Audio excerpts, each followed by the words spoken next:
My name is George Yunis, and I'm the SVP of Marketing and Consumer Engagement with Allure, a Christie Company.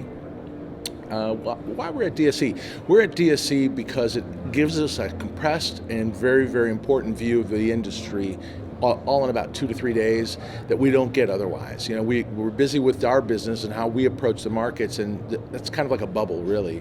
This is a chance to break or pop that bubble and really see and understand what is going on in the industry, the big trends, the little trends, the competitive actions in the marketplace, as well as the things that are the synergies and the exciting part of what our industry is doing. So it's a must for us. From my perspective, I've had a chance to start out in this industry as really on the end user side of the business. Working with a large organization that was trying to understand how to approach digital signage, whether to approach it, and so on. And we founded and built a network there. And throughout that process, DSE was a really important, I'd like to say a tool in one sense, because it was a tool to getting access to information, access to people. But really more than that, it was almost like a family. It's like you get welcomed into the industry through DSE in many cases. Otherwise, it's just kind of a competitive marketplace and you're trying to figure your way out. But for us, it was like having a Sherpa or a guide to relationships, to companies, to hardware and software, and to really understanding, again, the landscape. So for us, it was critical. DSF came along a little bit later, 3 years later, and I think DSF is really the extended branch from the point of view of industry hospitality, but also industry knowledge and networking.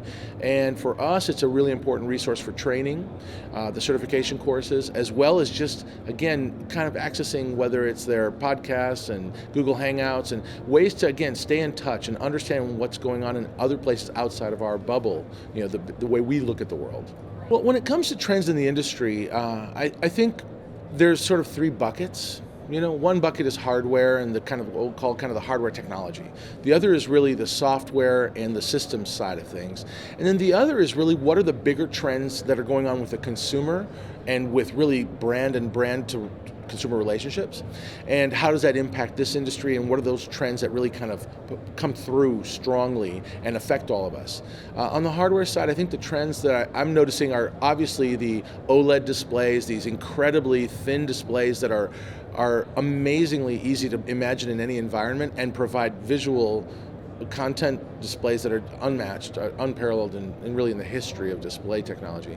So that's incredibly exciting. But the other one, the big one in a weird way, is micro signage is starting to come through as a trend. In other words, most digital signage is geared to communicate to what we call the one-to-many. You know, it could be 5 to 10 to 50 or 100 people at once, or maybe more. Micro signage, the format is smaller, and it's really designed for one-to-one communications.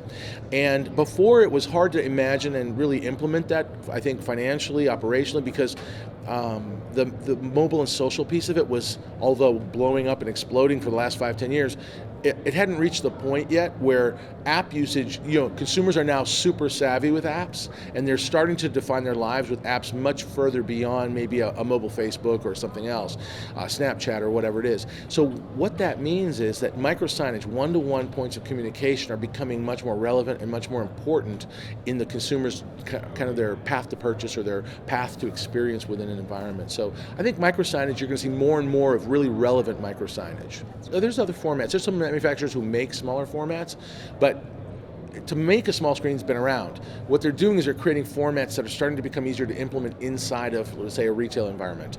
The hardware itself, the connectivity, you know, getting power, getting network to lots of points within any retail environment is not easy or cheap.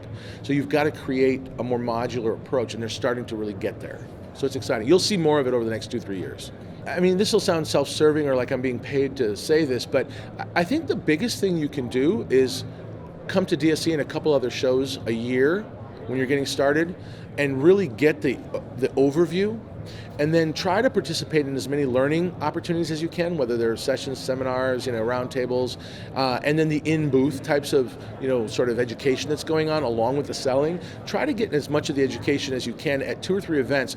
It probably cuts your learning cycle down by 2 to 3 years. So if you've been tasked with trying to deploy or start a deployment, if you can get in 1 or 2 shows that are important shows, you've probably advanced yourself literally about 1.5 to 2 years in your knowledge or your learning curve.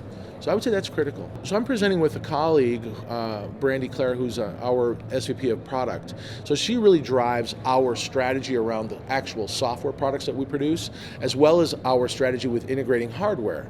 And so we together have been working on for quite a while an understanding of how we're going to evolve our core software offering. And our presentation is called the new ABCs of enterprise digital signage content. And what it really refers to is analytics, business rules, and content automation. And it's the future of really all content strategy. It's kind of the baseline or the foundation that we're all going to have to follow. Our industry's advanced a ton, but it hasn't reached this, what we'll be talking about. And I would argue that probably within the next 24 to 30 months, it'll become the fundamental approach to all digital signage content. So we're going to try to share a peek into that. And we're working on something pretty exciting that we'll be releasing in the mid to near future that should revolutionize software content platforms. I think the easy first answer is standardization has been our challenge from day one. It's too long a story to drive into why, but the need for standardization just could be applied to everything. Content distribution, hardware, software, integration, I mean everything.